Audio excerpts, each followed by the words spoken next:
morning. So yesterday went really well as far as the live stream was concerned. Gives some people some time to hop in. Uh, I think this is going to try to be the routine. Start around 9:30 Eastern in the morning. I know it's unfortunate for some other channels starting right at the start of the trading day, but we'll be good here.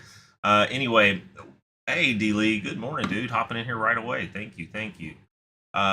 So hopefully you all saw the idea from the stream yesterday. I've made some changes to the stream. Hopefully gonna do this pretty routinely. I have enjoyed it. But the idea I posted yesterday during the stream, came up with the idea during the stream, posted it. I mean, it's been pretty much perfect. The only thing I'm kind of struggling with would be taking profits on it. I'm not entirely sold on it getting to the full take profit, at least not without it ranging for a bit. And the idea was this was going to be a quick trade. So I recommended this morning possibly a trailing stop loss for my position here. Again, I didn't actually buy into it just because I'm long from the bottom, so I'm not worried about it. But here we go. This is where we are now. And more, we said on the idea we'd like to ladder entry front run the 200, start purchases at 61.8 and catch wicks between 60 and 61k. 61.8 right here, that alone would have been a good entry price. We said ladder in. This was the average price I was looking to get, 61,319, and catch wicks below that. You might have been able to catch a wick, but if you had purchased at the average, is what I was looking for, you would have caught the wick on the bottom on the hourly. And assume, of course, that would also be a 4 hour, which it is. I'm not terribly convinced right now. That's why I mentioned you would want to consider trailing stop loss. It was a very good entry. It'll be hard to get a better entry than that on a wick when you're trading those kind of time frames, but I would probably set my trailing stop loss at the low of the prior candle. Hope we hold that. If we don't, you got some profit. Otherwise, got room to grow. And I would consider continually looking at some of these key levels so that you can take profit at a reasonable level. One of the other things that I really thought about this one was that it was a good idea, of course, but looking back, the support really meant something back here. And it was a pretty violent reaction the last time it touched it. Of course, you would kind of hope for something like this to happen again, but this is a pretty solid correction. Let's measure the correction here and see just how much it was.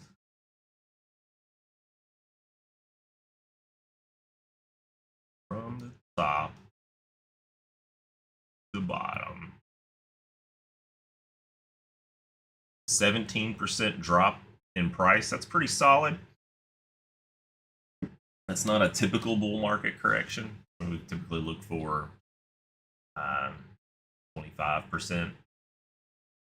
Huge for a lot of people. Not really. Not for crypto. All right, so I'm going to go back over some of the content I was looking at yesterday, and because it came up and I posted and retweeted about it on X. Huge concern, of course, is Coinbase. Bitcoin Magazine highlighted that they have they're a custodian for over 90% of the U.S. spot ETFs. Something I talked about yesterday. If there is an issue with Coinbase, it's a gigantic issue. Like I said, if there are custody issues, if there ever becomes a custody issue, there's a huge risk having 90% of all ETF participants using the same custodian. This isn't rocket science. This is just kind of common sense. If you put all your eggs in one basket, that basket hole in the bottom of it going to be very bad. So something to keep an eye on, just in the back of your mind if you're thinking of a black swan event that could possibly be one, but I don't think anyone expects anything to happen out of it, but it is something to keep in the back of your mind, as if that does go wrong, that's very wrong. All right, so another thing that happens pretty big, BlackRock tokenized their USD institutional liquidity fund into 100 shares on an Ethereum ERC20 contract. Well, essentially, they're just putting money on Ethereum to trade. They're going to be using Ethereum. They got 100 million USDC on the Ethereum network. And I think one of the other ones I found was somebody highlighting that, hey, look, they didn't do this on Solana. So they didn't do this on Solana. And there's a very good reason for that.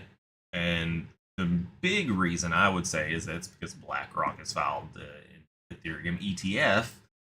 So they are going to get in before things really pop off.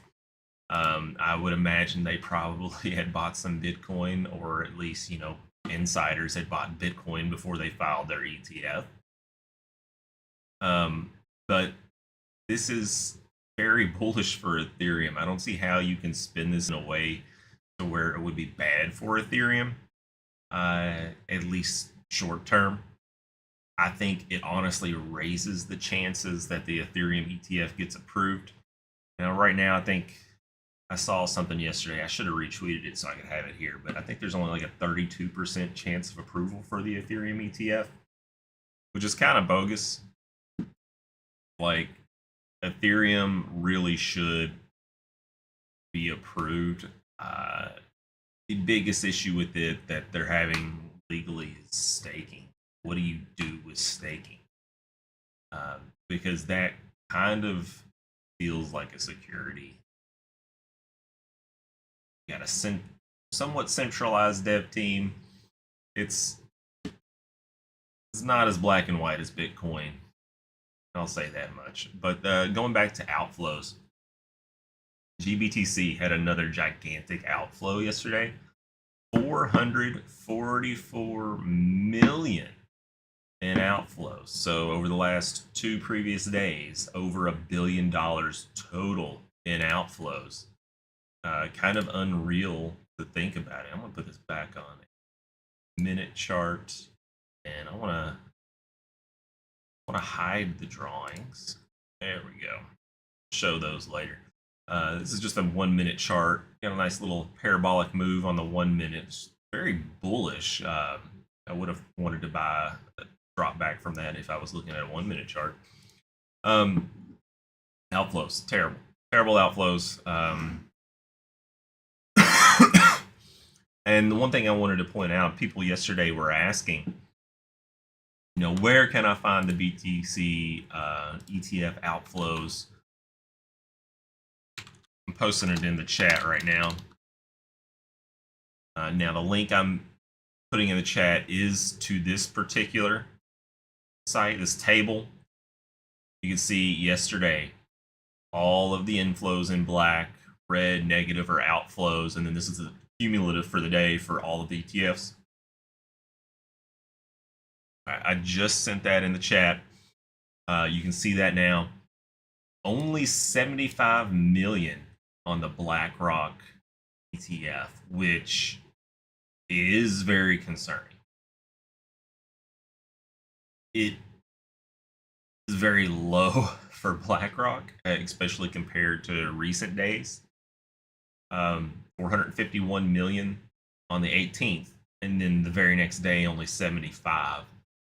So it's very curious as to what's actually going on here. I wish they had more history on this, because I know it goes back further, but they also have some other nice charts on here.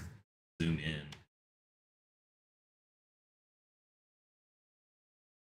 cumulative flows here. So the total cumulative flows is this really bright green line.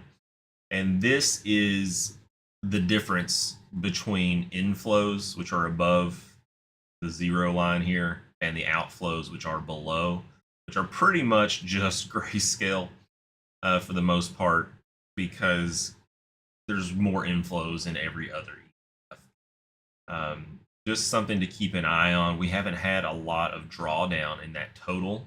Yesterday was a pretty bad one. Things were pretty steady there towards the beginning when there was a lot of GBTC outflow, but it honestly seems like momentum has just kind of been increasing. I would imagine things kind of slow down at some point, but for now, GBTC has sold a ton. And like we mentioned yesterday, a lot of this is people switching to another ETF with lower fees, or it's people with weak hands getting out, which is completely reasonable. But I saw somebody else make a really good point this morning. I forget who it was on Twitter, that essentially,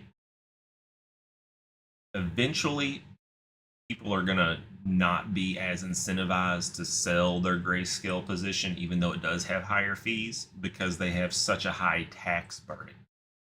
So, for example, if somebody bought Bitcoin, and let's zoom out here, go to the monthly chart, get off of logarithmic, go to the monthly chart. If somebody bought GBT shares around here, and let's actually look at why would I look at Bitcoin when I can actually look at the actual thing? All right, so if somebody bought GBTC in the bear market around $13, and that's being pretty generous, somebody could have got it down at 8. If somebody bought down here, why wouldn't they consider selling when you're well above the monthly band? Things are really kind of overextended. Why wouldn't you consider selling? Well, you made a huge profit. What are you going to have to pay on taxes at the end of the year? Capital gains, right? So if you buy here, you sell here, you're essentially selling for the equivalent of 36, something like that. You know, it's a huge percentage drop depending on your tax bracket, whatever it is. But I mean, it's a huge drop off. It's a huge burden.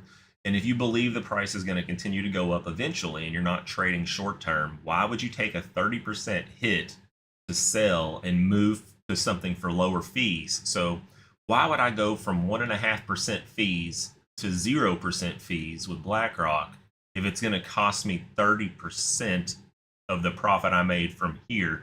Essentially, it would just reduce your position because you would have to set aside all of those tax losses, all the gains you made from taxes. You'd have to set that aside, and you would have to buy back in at the same price with less money than what you just sold. So it makes no sense if you're just going to switch from one ETF to another if you've made huge profits. Now, there are some people, I would say a lot of the outflows are coming from people who have bought maybe recently, or those who don't really believe in Bitcoin, who are just like, oh my gosh, we made enough money for the year already. Because, face it, people who typically trade ETFs aren't used to making huge amounts of money. So if you go from $8 to 56 right now in a year, that's amazing. They don't see things like that as often as we have in the past here.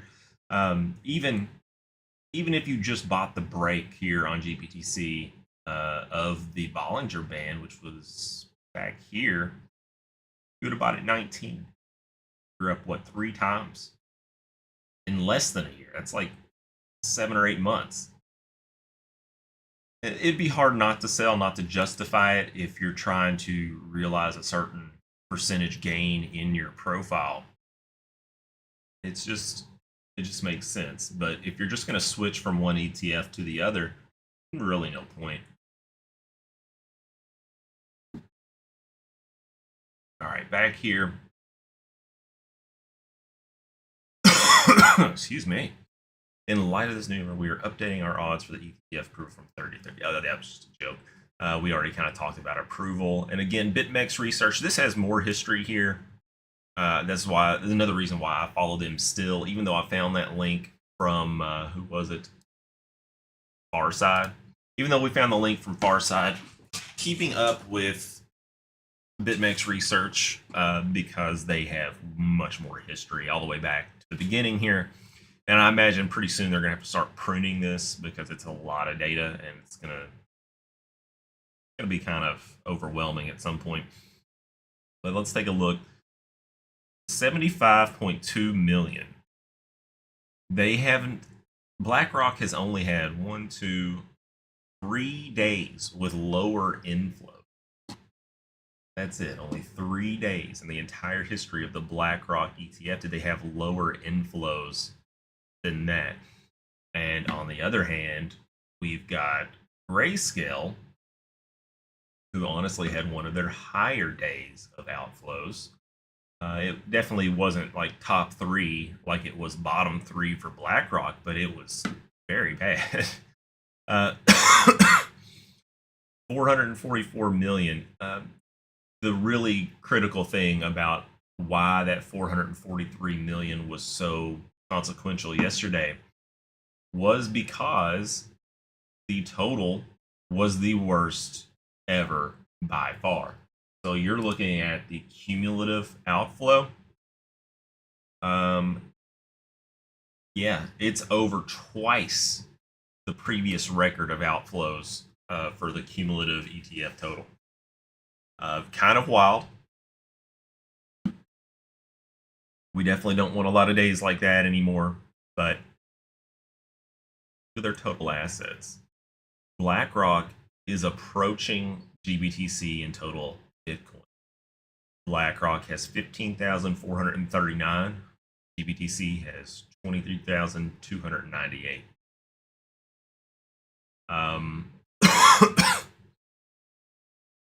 This is something that I would keep an eye on. There's going to be a point where these things settle out, where outflows eventually kind of stop or slow down considerably. And at that point, I would imagine BlackRock has more than GBTC, but I imagine GBTC will hold on to a good percentage just because of what we just mentioned, where people have locked in these huge gains, and it's not really worth losing the 1.5%, or not losing the capital gains tax just for the 1.5% fees. So that's just something you need to realize. I think GBTC will hold pretty strong now that I've had more time to think about it. I really haven't went too far in depth with how GBTC and how these other ETFs are going to work out. We didn't know which one would be the winner. I think we all kind of assumed it would be BlackRock, and it is. But Fidelity has done very well. And honestly, they're probably, if you're wanting to support crypto, I think they're the best one. I think they do their own custody. Pretty sure, right? Something like that. I forget exactly what their deal is, but they have, I'm pretty sure, a different custody agreement on their ETF. I think they're the ones who don't use Coinbase.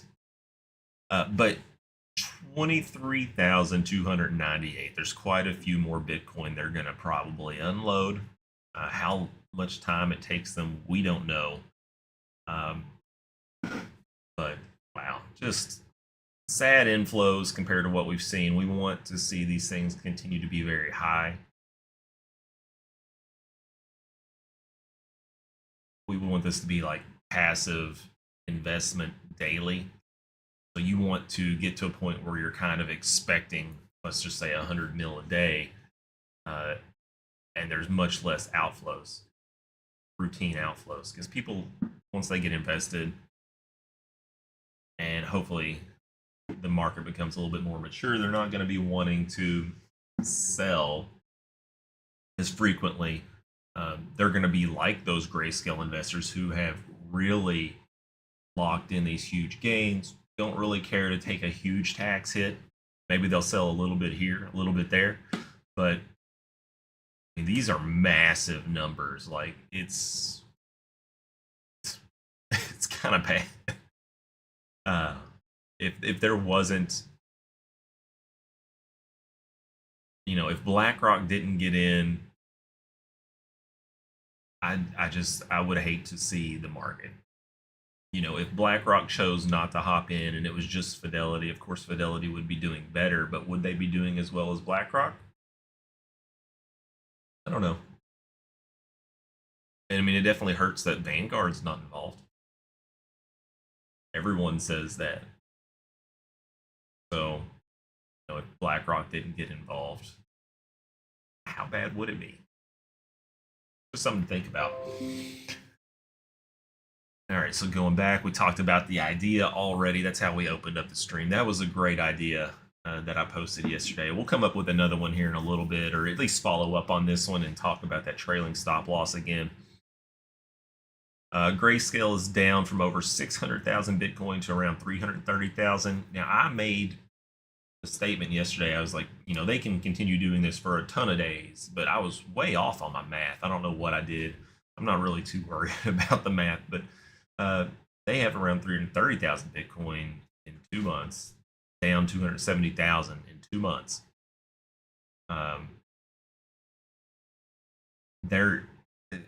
The reason I posted this is because I think he made a good point. Will they let the fund bleed out to 0 Bitcoin? No, that's not going to happen. They want to collect fees. They did discuss that they were going to reduce fees over time. I think they are taking advantage of the people who are deep in the money on GBTC right now, who don't want to take that tax hit like we talked about. So they're getting them with the fees while they can. And once things sort of stabilize and balance out, they've already mentioned they're going to try to start lowering their fees. As we know, it doesn't really take anything to change the fees. You just got to file and say, hey, I'm changing the fees, and you're done. You're good.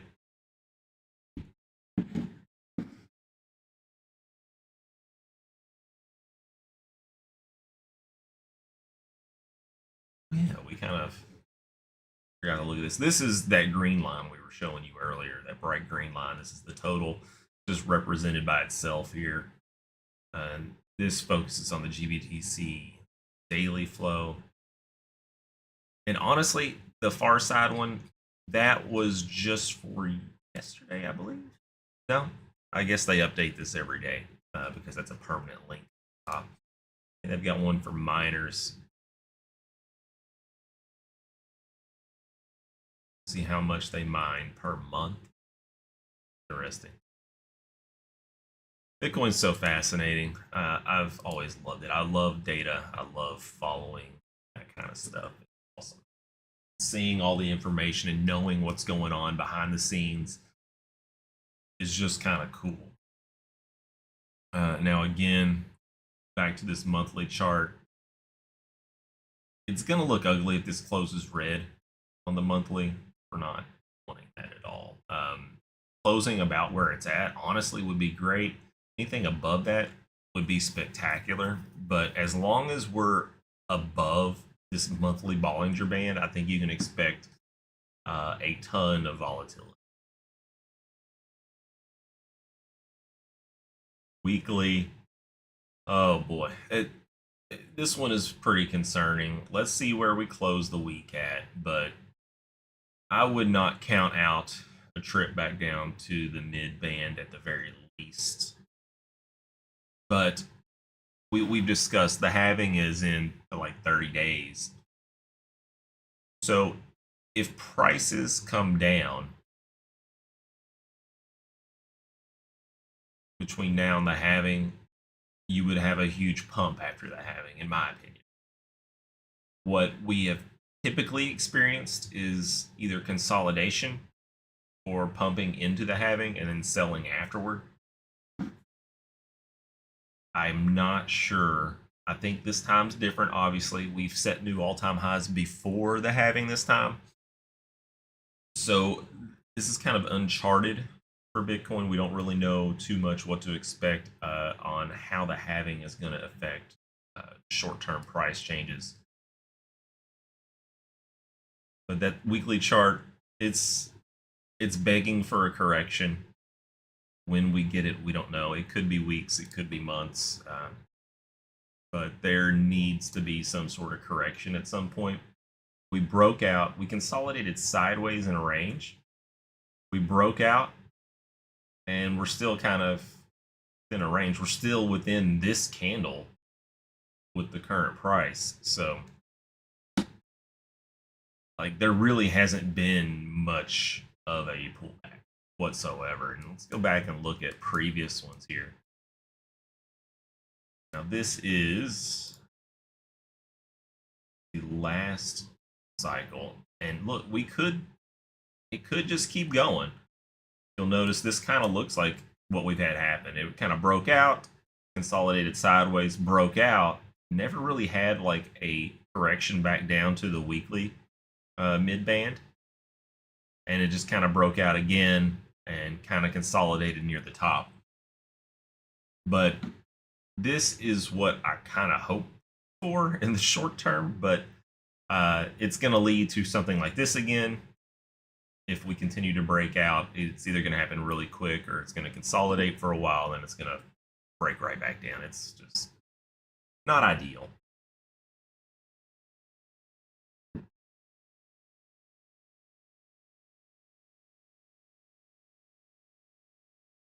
All right, let's drill down to the daily here. And one thing I want to do, I want to look at Ethereum today.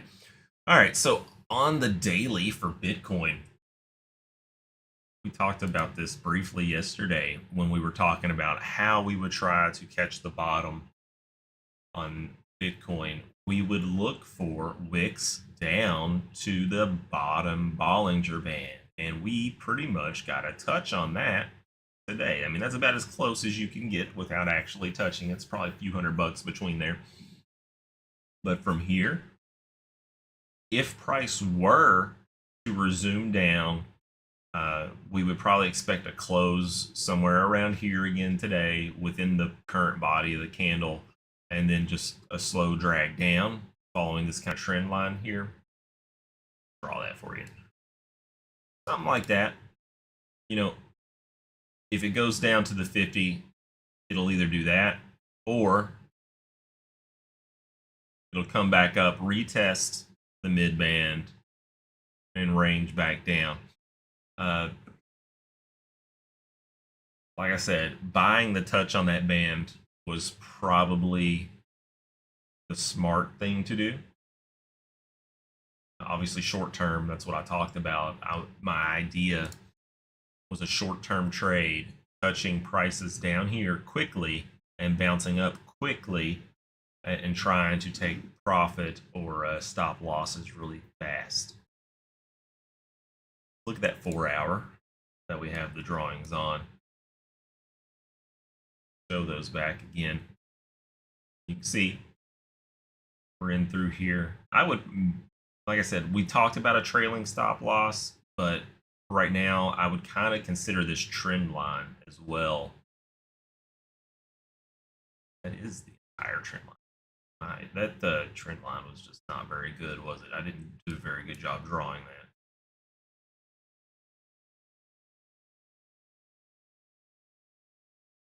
There we go. It's a little bit better. So I would consider taking profit at that trend line instead, just because there's a good chance that it's not going to really sustain a move. And I talked yesterday about that cross under here being a target of where I would expect it to come back up. I mean, price action right now is looking really weak. There's 2 hours still left in the candle, so we'll see how it does. I'd like to see it close above these candles here. The open and close on these, 64,400. If we can close above that, I think we'll be doing pretty good for the day. We'll have some good things start to happen for us. Let's take a look at the 1 hour. Let's zoom in some more. One good thing we have going for us on the 1 hour is we have this divergence, and I can tell you it's a divergence without having to look at the indicators. This is just how the divergences work. You get a huge sell-off, you get a quick bounce, and you get another sell-off below those prices shortly after. Almost every single time it's going to result in a divergence on the indicators. If not, it's going to be very close to a divergence. So yeah, we pretty much timed this perfectly yesterday when we were looking at the idea. And so far, I mean, it's on track. You can't ask for much of a better picture for your idea. It's going to get a little tight. It's going to get a little nerve-wracking in through here. I think we'll have some consolidation. I don't think that 4-hour candle is going to look particularly good, but it's going to have a chance. And again, I'm thinking up here, hopefully, but honestly, we're doing that trailing stop loss. We're in profit at 62.6, so not terrible, not amazing. And the 1 hour definitely trending down. We look at the 200 on the 1 hour. You got that rejection there. That would have been the very clear sign that we are not going to continue pumping. So back there at 70K, you saw it get shot right back down, right at that 200. That would have been an obvious sign to me that we are not going to just turn right back around and go right back up.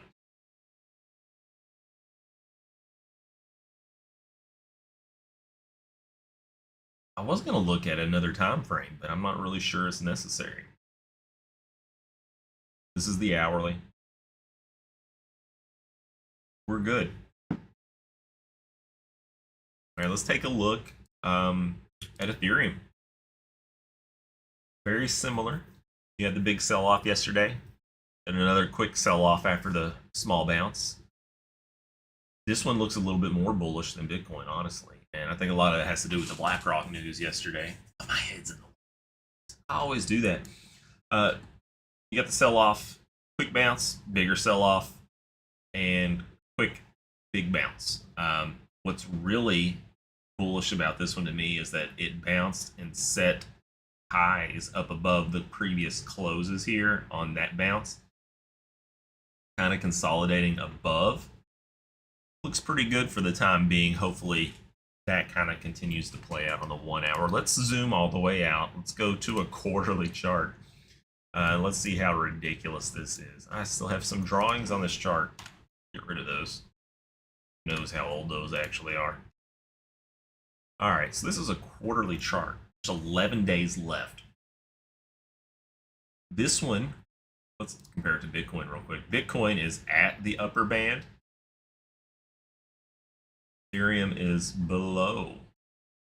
So what you're going to want to see for the close, for the most bullish scenario, I should say, if you want to see a very bullish close for the quarter for Ethereum, you want it to close right around that top band, above the previous prior closes.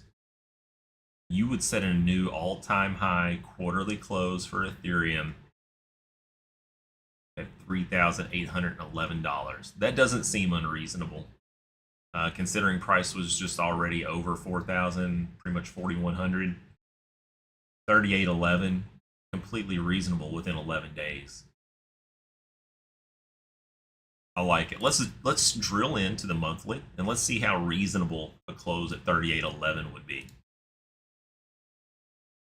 Monthly, not pretty. That needs to flip green.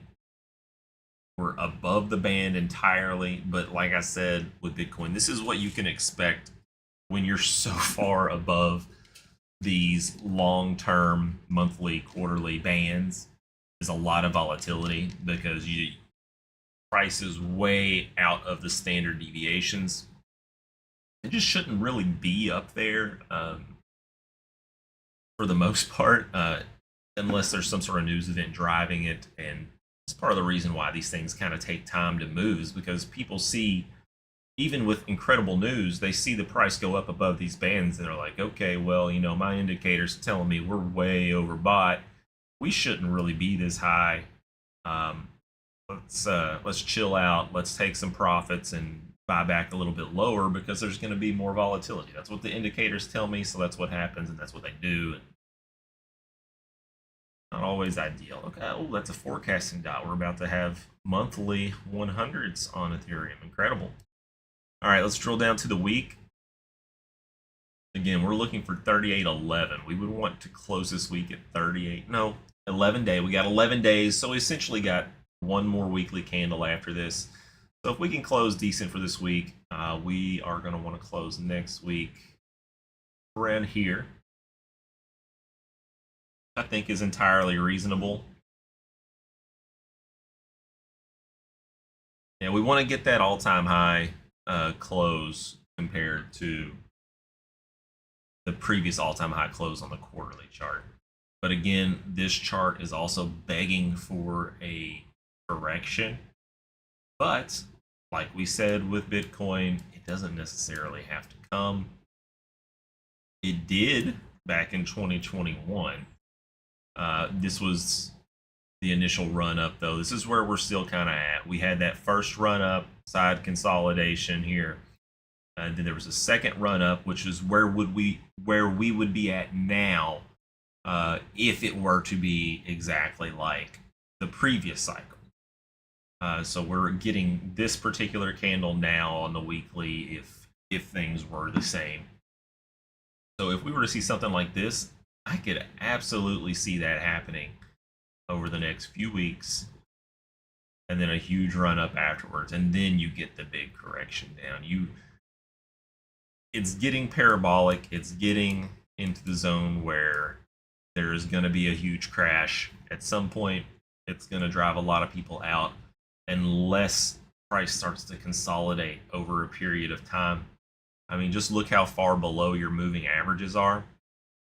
I mean, technically on the weekly here, you're not fully in a complete bull ribbon yet. These aren't lined up great yet. So what I could see happening right now, we run up and we get a solid correction. Gives enough time for this to go above the 200, and we take off for a huge run. I think this might just be the test pump, what they call them, right? So what I would like to see is for Ethereum to go down, pump back up, and then just nosedive,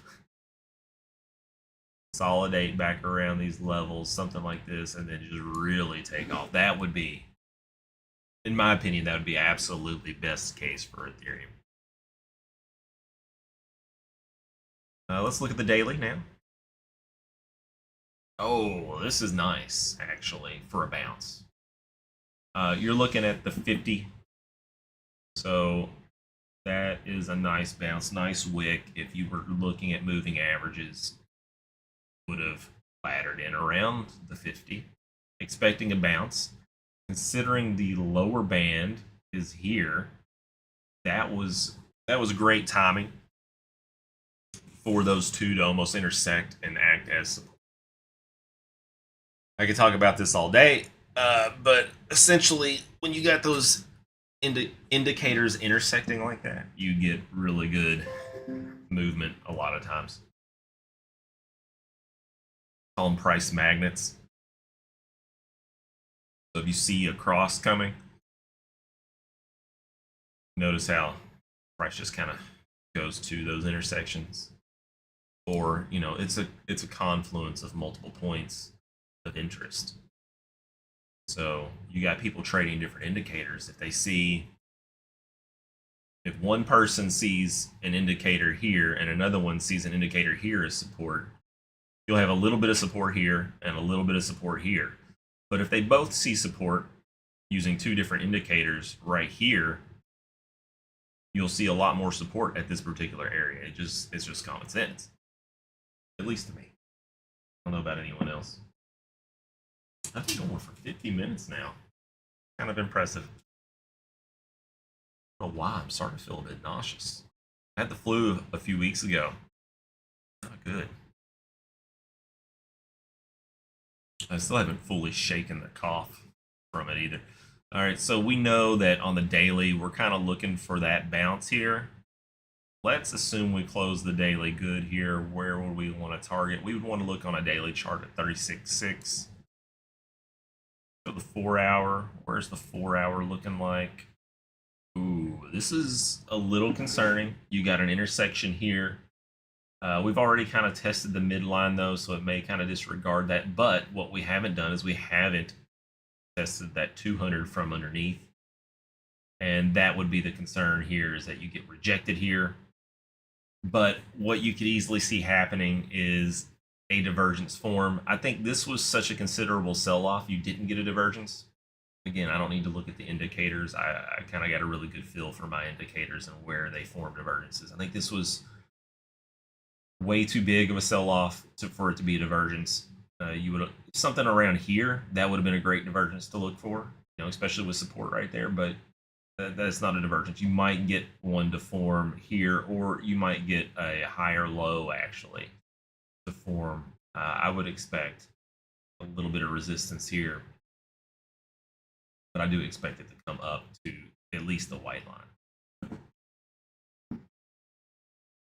So I'm not really too thrilled with Ethereum on the short term, although the 1 hour does look great as far as consolidation above these bounce highs from before and just going straight through that mid band. Great. Zoom back out. Let's go back to the quarterly. Look at Litecoin. This looks terrible. It had so much potential as a secondary chain, but it really struggles to get anyone into it. I think Charlie selling off really did kill it. He did that. This one looks terrible compared to Bitcoin and Ethereum, and it's amazing that Litecoin used to be like part of the big three a long time ago. It was Bitcoin, Ethereum, and Litecoin were really big in 2017 as far as market cap goes, and now it's like Litecoin hasn't moved. It's kind of still stuck back in 2017. Kind of unfortunate. Litecoin, I wanted to look at the weekly. Why did I skip everything else? Weekly, well, you can see why. That was a big rejection of the 200 week. And there's a bunch of price above the 200 in the history. This will come back down soon unless price really kind of goes parabolic, and you might actually see parabolic run. I'm kind of seeing a parabolic base forming here. The brush, you can kind of see a parabolic base being formed on a weekly chart, but I mean, heck, that takes you out to 2025. It's just something to keep an eye on. If you get another pump, it might go parabolic, as it does from time to time. Look in a little bit closer. Go to the daily. Yeah, so that was a rejection of the 200 weekly. Got a nice bounce, similar to Ethereum, on the 50 and the bottom Bollinger Band. That kind of confluence of points here, as we just discussed. Multiple people trading different indicators see support at the same level. I think it's more support. Makes sense. So that's something I would keep an eye on. Look at these bottom bands. Look at Link. I'm not really going to dig in too deep on like hourly charts on something like Litecoin or Link. We've already taken a look at down to the hourly on Bitcoin. We might even go down a little bit further. See if we can get a shorter term. Let's go here at the quarterly on Link. Still using the brush. All right, so the Link quarterly chart, very bullish still. It's in a solid area, even if it were to close here. Really what you want to see is a close within or above this candle body here. That's a big consolidation area near the top. So if you can close up around 22 bucks where the high is, or even come back up to the upper band, I think things will take off again for Link. And again, we're a little ways away from that being able to happen. We have to have positive movement with Bitcoin and the larger crypto sector in general for Link to really come back. Like the things I've been hearing and seeing about Link have been incredible as far as the CCIP, which is this integration that consumes Link, and the fact that Link is such a widely used tool within crypto as an Oracle provider. I just don't see how Link doesn't outperform the market eventually once things kind of catch up. It's still probably the best Oracle provider as far as I'm aware. I haven't done much Solidity development or blockchain development for a while, but the Oracle is a very important role in blockchain. If you're not familiar, oracles basically allow you to bring in outside data from the blockchain to really simplify it. Essentially, since blockchains are very deterministic for a very good reason, you can't get data that can be variable or outside of the code base. And oracles kind of allow you to access that data. So, very valuable. One of the things, if you're wanting to start looking into development on a blockchain, one of the things you'll run into is like random numbers. How can you have a random number if you're limited to what you can do in deterministic code and everything is open source? So you pretty much have to get true, well, close to true random numbers from an oracle. You can also get price feeds from other chains, things like that, information. So, say for example, you're on Ethereum and you want to quote the price of a coin or a token on another chain entirely. How would you do that on chain? You would have to use an oracle that could look at the other chain and tell you that data, because your chain doesn't have the ability to do that on its own. So you got to use these oracle service providers to do that. And it's kind of confusing, but if you want data outside of just the basic blockchain availability, you have to use an oracle. And that's why I'm so bullish on Link. I'm just amazed that it's still kind of, it feels like the price is suppressed. Honestly, it hasn't taken off like the others, but it's one of my favorite ones by far. Let's look at Doge. I wouldn't touch Doge, but hey man, it's a cultural thing. It's popular. Similar here, touch the bottom band. It's cheap. People feel like they're doing great because they get a lot of it. What was it? 10,000 Doge mined every like 5 minutes or so. I don't know, but there's tons and tons of this stuff being created every day. Uh, it's kind of hard to imagine that the price is even 13 cents. I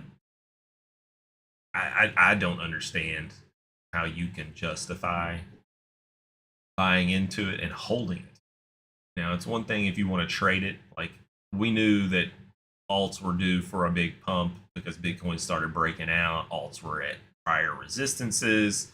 You know, if you wanted to trade that breakout and take some profits relatively soon, that's great. But man, if you're one of the people who just DCA into a coin like this, I'm sure you're happy right now.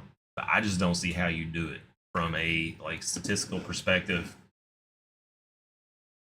It shouldn't work, and I'm not really willing to put my money behind something like it just because, even though it is big culturally, and you got Elon Musk talking about Doge because he thinks it's funny, like the numbers on the tokens just don't make sense. Like, in order for Doge to be valid over time, it pretty much would have to become a very widely used currency. I just don't see that happening. It's kind of just for giggles, right?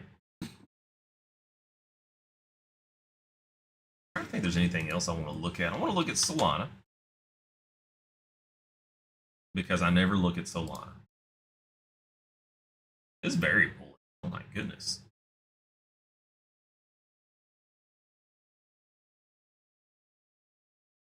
Now, I've heard the technology on Solana is really good. I don't really care too much about it just because it's been down as much as it has. I'm sure it's going to continue to do well. One thing that drives these things is greed, and if they think there's a way to make more money on this chain, they're going to use it, and they're going to use it to make more money. The one thing that really concerns me, though, with Solana, besides it going down from time to time, is that it's known for meme coin. And while meme coins are fun, it's not having a lot of real world value put into it. So let's compare Ethereum and Solana. Ethereum has major development teams working on huge projects where they get huge investments up front to build products and services. Those things cost a lot of money to operate, and thus have a kind of inherent value to them as far as people's time that they put into it. Now let's look at something like Solana that's known for meme coins, and I know that they definitely have projects on there as well that build good things, build good products and services. But their chain is known for one, going down. Second of all, it's known for meme coins. It's a great place to trade meme coins. You got it. But how much value, real world value, as far as time and energy, is being placed into the Solana ecosystem? I would argue not much compared to Ethereum. It's more than a lot of chains. Solana definitely has a big following. It has a good development, forget what they call it, incubation sort of thing, to where they help people learn an on-ramp into the development system that they have for Solana. I looked at it a bit. It was a little bit more confusing than Ethereum in Solidity, so I didn't really feel like bothering with it much more because I knew I wasn't going to make a project on it. But it was a little bit more confusing, but a lot of people obviously figured it out. They're making meme coins, meme tokens, whatever. But there's definitely just not as much there as there is in Ethereum. But I will say Solana is definitely that dark horse that you need to keep an eye on. And maybe after this cycle, at the bear market bottoms, I might DCA into it, and I'll tell you why. Why would I DCA into something I don't really have a lot of faith in? Because I do believe that as long as greed is pushing these people to continue to make money on it, what's going to happen? Ethereum has likely an ETF coming. So if Ethereum gets an ETF before Solana, Ethereum's price probably going to skyrocket. All right. So that's this cycle. We've got Bitcoin ETFs this cycle. We've got an Ethereum ETF possibly coming. So if we get Bitcoin and Ethereum this cycle, and greed drives motives on Wall Street, what do you think they're going to do? They're going to try to basket as many ETFs as they possibly can. They're just going to try and do a money grab just like people do on crypto, creating new tokens.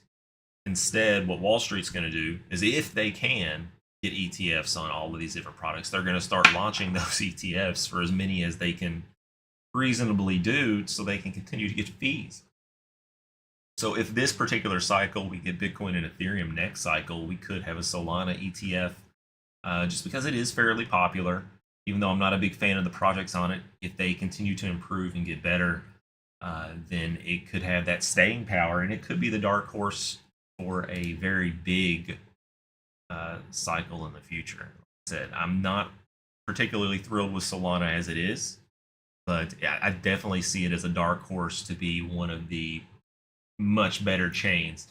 They've got to fix the downtime. It cannot keep going down. That's kind of ridiculous.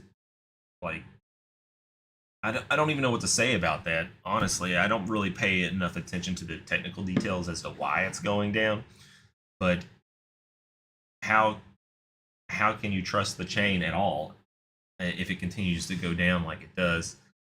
I just don't see it if they can prove that they can make it through heavy transactional periods without going down, that's just going to bolster the case for the future for Solana. Now, if they continue to go down, I'm still going to have a hard time wanting to get into it. But like I said, if it gets a proposed ETF from one of these big firms like BlackRock, like they've done with Ethereum, and it's at the bear market lows, you bet I'm going to start buying it. Let's look at Ethereum. Let's look at when they started talking about introducing ETFs. What's happened with Ethereum? Prices skyrocketed. So I don't care if I believe in Solana for a long-term position or not. If it gets an ETF introduced, it's probably one of the better ETFs just because I think it is comparable to Ethereum. I don't think it's as good. But I definitely think it has the potential, if the right people get behind it, to potentially overtake Ethereum. But I'm not really sure I see that happening. With the news today with BlackRock wanting to tokenize on Ethereum, I don't have much reason to believe that Solana is going to be the choice in the long run. Again, greed drives these motives on their decisions. So, will it get an ETF? If it can, yes, likely. When? I don't know. But if it can get an ETF after this cycle, if this cycle proves very beneficial for those people who created those ETFs, then yes, there will be many more ETFs created if they are going to be allowed to be approved. I really like where we're at with Ethereum, though. I don't actually think I'm going to post any ideas on TradingView today. I honestly didn't see much of actionable input here. Hey, we're getting another bounce on Bitcoin. That's great. That idea is still looking great. We had that trailing stop loss. Let's go back to the 4 hour. Where's that trailing stop loss at? I moved it down, moved it to here, 62.5. We're going to get a close, hopefully, in the next hour and a half up around here. And we'd probably move that trailing stop loss up again. And like I said, that's my ideal spot to take profit, but I think I'm going to begin to step out at the mid band just to secure some profit on it. I'm not really terribly convinced it's going to continue to rocket up, but I sure hope so, because I'm wrong from the bottom. Where are we at here with time? An hour and 8 minutes, and it's 10:30. I've been talking a lot. One thing I want to try, see if we can find some videos from today of anyone doing anything important, because I think it would benefit to have another perspective on some of these things.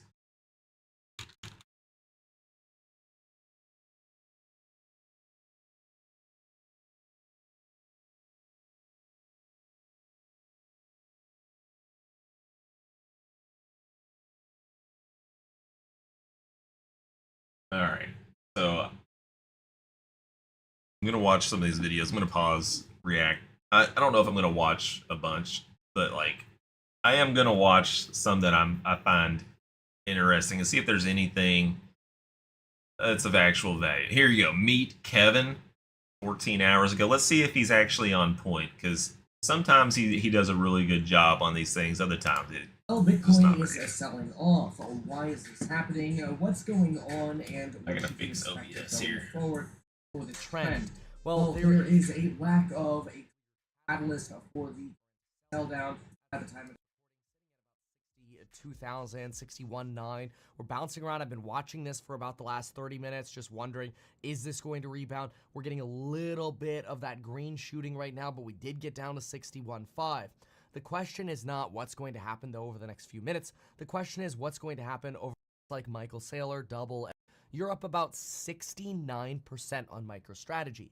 That compares to just 20% for Coinbase and 16% for Bitcoin location. You've hit a coin ETPs, exchange traded products.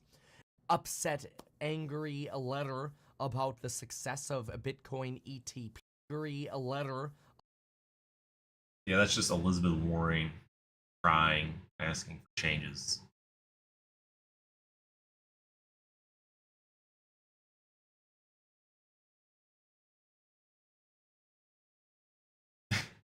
You know, this isn't really working. I don't really care to see this dude. He's not really providing much. He's just kind of one of those talking heads. Let's look at some ideas and let's see if we agree. I think that's a good place to start. Community. Oh, paper trading competition. No, thank you. Trade ideas. Crypto. Here we go. The first one is Bitcoin's going to zero. That's wonderful. Let's look at newest.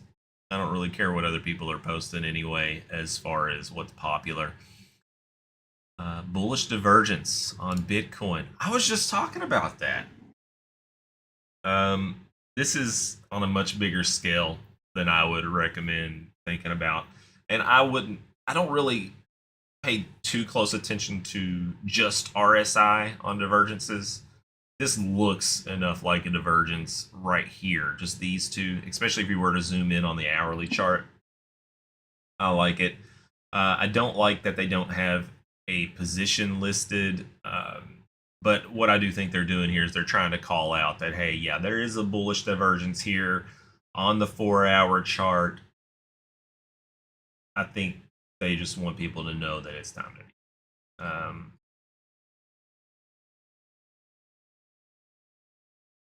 I think we'll boost them there.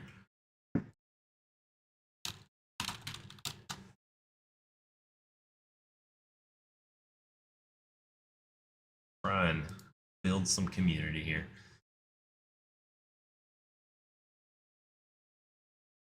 All right, what is their update? March 20th, 2024. Wednesday is Mercury Day. It's an astrologist. Take a look at Bitcoin and Mercury. All are identical. Wednesday is Mercury Day, so I assume we see the bounce now. If not today, then tomorrow I expect the bounce. Good luck. Mercury, not really sure what that is. I'm still not sure what that is. All right, Bitcoin 80K target 90K. What are they doing? Hello, it's my opinion, or we have good position here to look along. What are they doing? This is obviously probably not an English first person. So I'm not trying to be.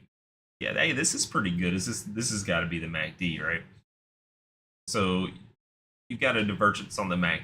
It's not really divergence, but you got another crossover coming. When I see double crossovers below zero, those are usually pretty good. I would just watch out for a fake out.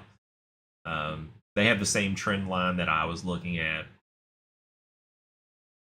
This one's not nearly as bad as far as the TA. We'll boost it.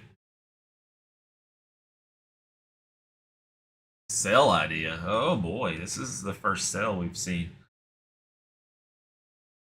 Hello everyone. I hope you enjoyed this idea, and I would like to hear from you in the comments what you think about it. I might just do that. Your feedback is really important to us as our team is trying to improve every day.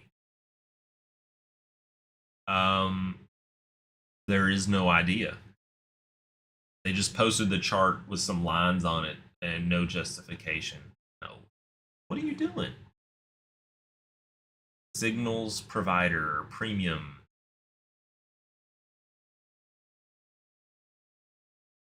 I really don't get it. What are you doing? Why do people boost that stuff? I don't get it. All right, potential continuation of the short on Ethereum. All right, they've got solid reasoning here. Do have this kind of area that you're looking for. I mean, I can just tell by looking at the chart, they've actually put a lot of thought into why they see this. I'll boost it just because I do see it as a possibility. I'm not a fan of that actually happening. But we'll see. On Ethereum, similarly to Bitcoin, a deeper descent is also appropriate. The lower green zone is potential rebound at the end of the correction. I agree. There's also a 30% descent from the local peak. Currently, Ethereum has dropped over 20%. However, the third zone would give a decrease of approximately 40%. There is still room for another decline on the RSI, while the Stochh indicator, there is a visible upward movement that has encountered resistance lines, which may reverse the movement again. I'm not going to be... I find it kind of silly to be trading resistance lines on something like stochastic because it moves so quick. It's very jumpy. But whatever. I do agree with their trend line. That is a possibility. That is something to look to if it were to happen, if you were to get rejected here. And that's why my trade was a quick idea.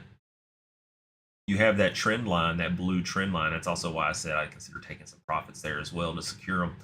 But you can hit that trend line and you can come right back down. Definitely something I'm looking at. You got that trend line. It's only touched really twice. You got the first point, the second point. There will probably be a third very soon.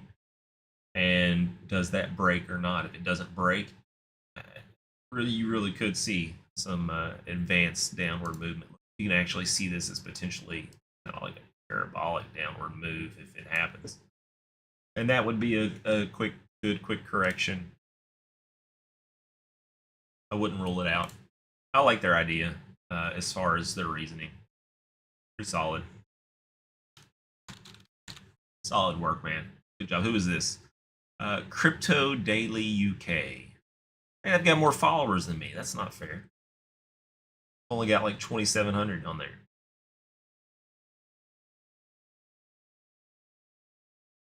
ONT. That looks about right for an altcoin. Let's find more Bitcoin and Ethereum. BNB long. Oh yeah, FOMC meets today, right? So that'll be interesting to see if that provides any change into any perspectives as far as like rates and such. BNB. Oh. This is a chart I do not like.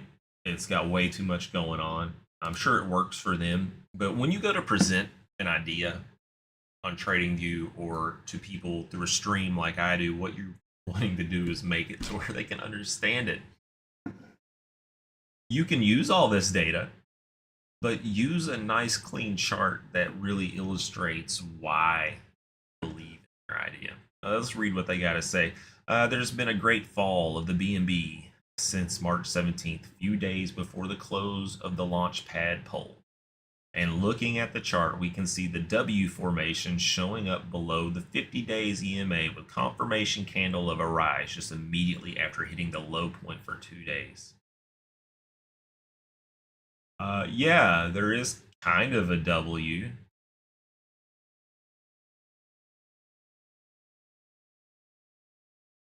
That's about all I'm seeing.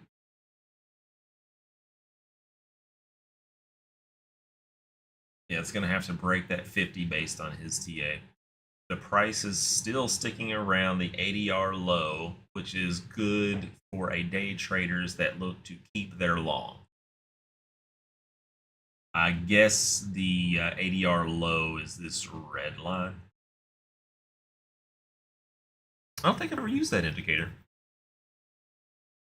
I'll boost them just because I think they put a lot of work into it. I think they could have done a better job presenting it, but Mathisic Coders, good job. Good try. It looks new because they don't have very many followers, but I'll boost them. Bitcoin, buying range, buy the dip. At 58K is the zone that they have. Bitcoin buying range, April is going to be another green month. If Bitcoin goes down to 58 to 60,000 in the next 4 days, that would be a great opportunity to long until April. excuse me. I'm not really sure I agree because they didn't give me any points in which to agree. This is your range. Why is this your range? What about this level? We need more information to kind of agree with you or not. Digital Revolution Phase 5. Got some work to do. Please explain. I'm the teacher. Got a red pen. I'm telling you. Hello, Pin. Helen. What did I just say? It was definitely not what I was looking at. Helen P.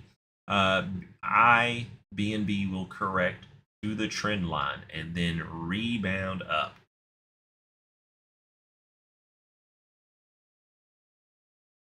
Okay. I'm not going to read all that. I think they do a good job identifying a support zone. Very solid. I assume this trend line has multiple points going way back. But I wish we could see that. The play button. Oh, low new bars. You know, I could see that, but I don't think there's enough detail on the trend line. They do have a good support zone, a decent resistance zone. We'll boost it. First name Helen. Hey, she's got more followers than me. Are you kidding me?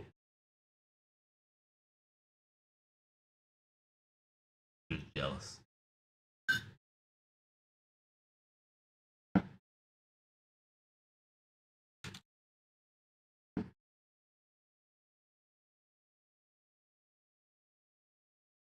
Oh, Bitcoin playing at the crucial area, but still it's bullish.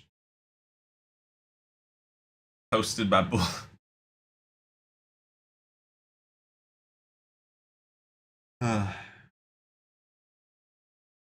Posted by bullish traders. This bullish idea.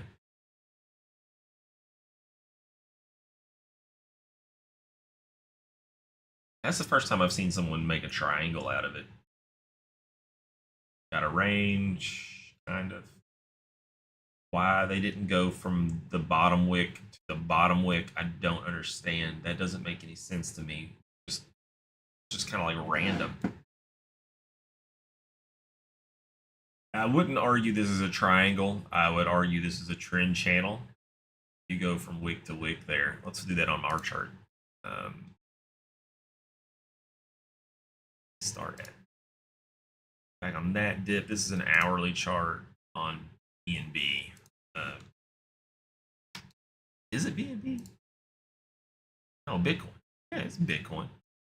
That. Did an hourly chart. What was this?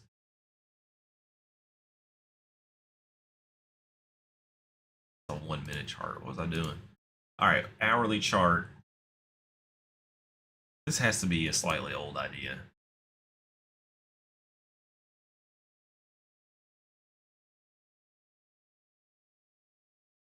Yeah, what?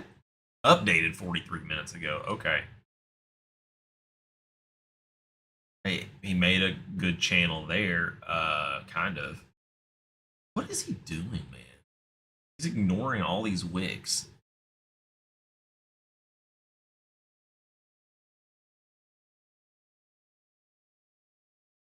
I don't understand. I don't understand why you would ignore all the wicks in candles when you're going to chart. You got a lot of followers. Good for them. I'm not going to like this one. I think they've done some good things. Where are these? Why are these indicators placed where they are? Buy zone for me. He's clearly stating this is his buy zone. I don't think there's a lot of technical analysis being done here at all, but I agree. This is a good zone. Good zone to buy. Previous consolidation, not a lot of sideways consolidation above it. If the price does get down here, I would probably try and sell some stuff and buy, at least short term.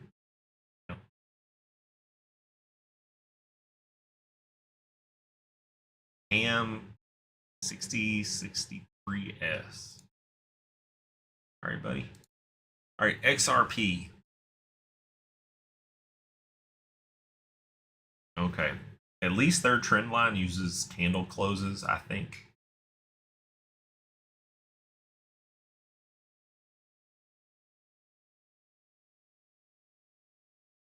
Again, this one has a lot going on, and it's not really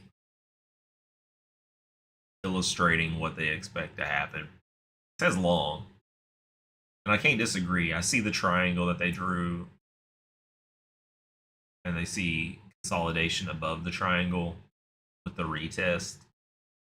But where's your target? Where are you looking for this to go? It appears to be not working out too well if this is a continuation.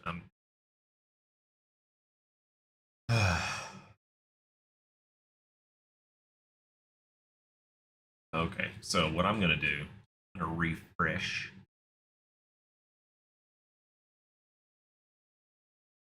Not something. Oh, this is a fun chart. Wave timer. Hey, he's got a decent follower count. 725 on TradingView is decent. Okay.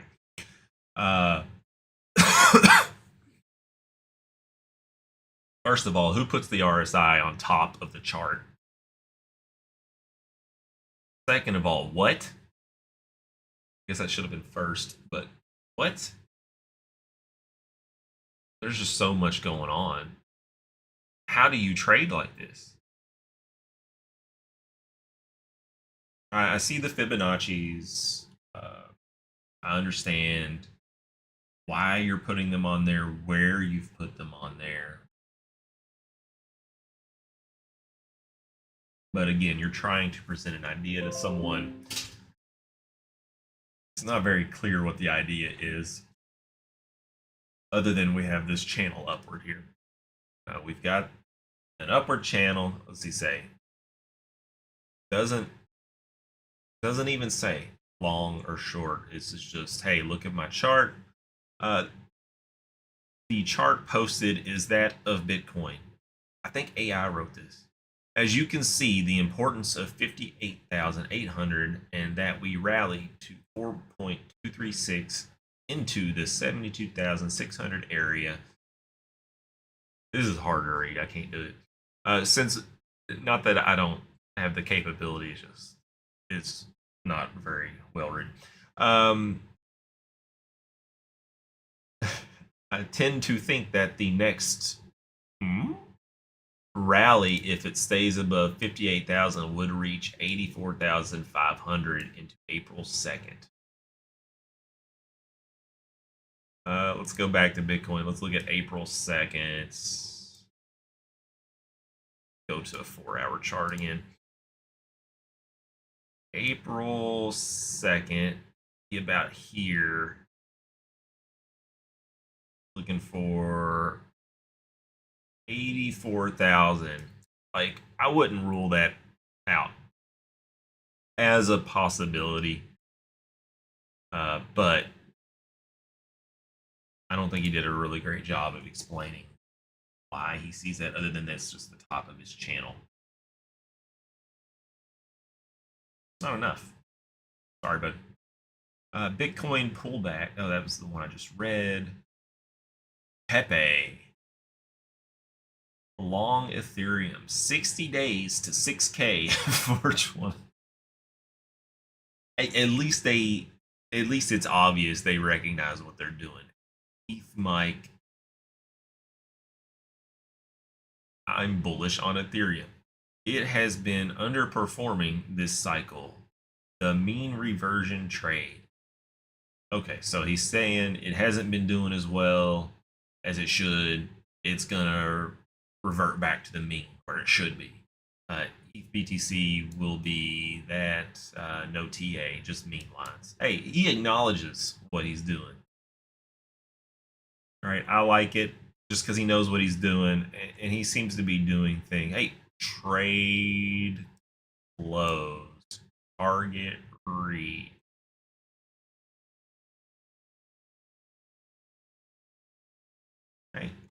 Hey, this plan's pretty reasonable. I like it.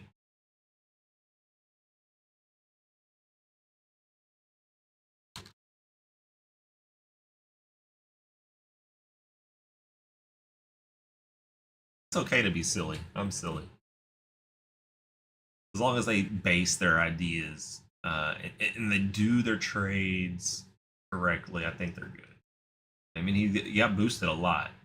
Done a good job. I might update my idea from yesterday. That seems to be something people are doing pretty often.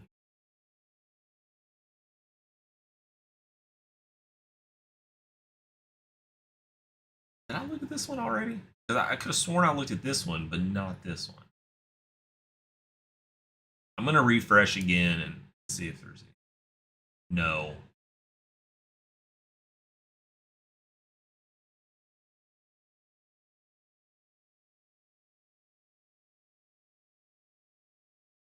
All right, let's see if there's any popular ideas that are worth looking at. Bitcoin, trap, retest, breakout, correction, halving.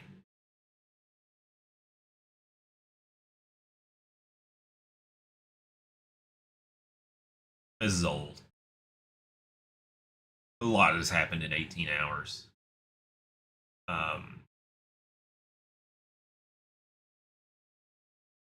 Even then,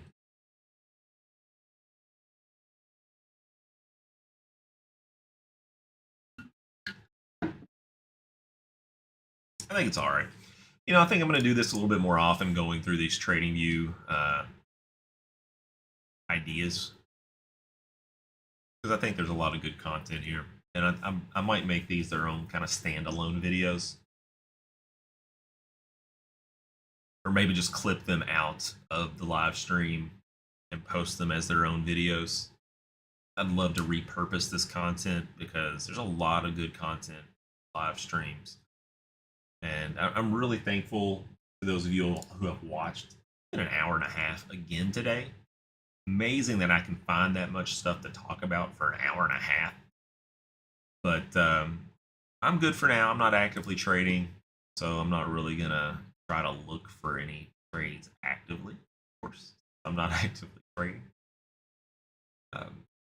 That's going to be it for today, guys. Hopefully you all like the new thumbnail. Please like and subscribe, blah, blah, blah, if you have not already. But that's going to be it for today. See y'all later.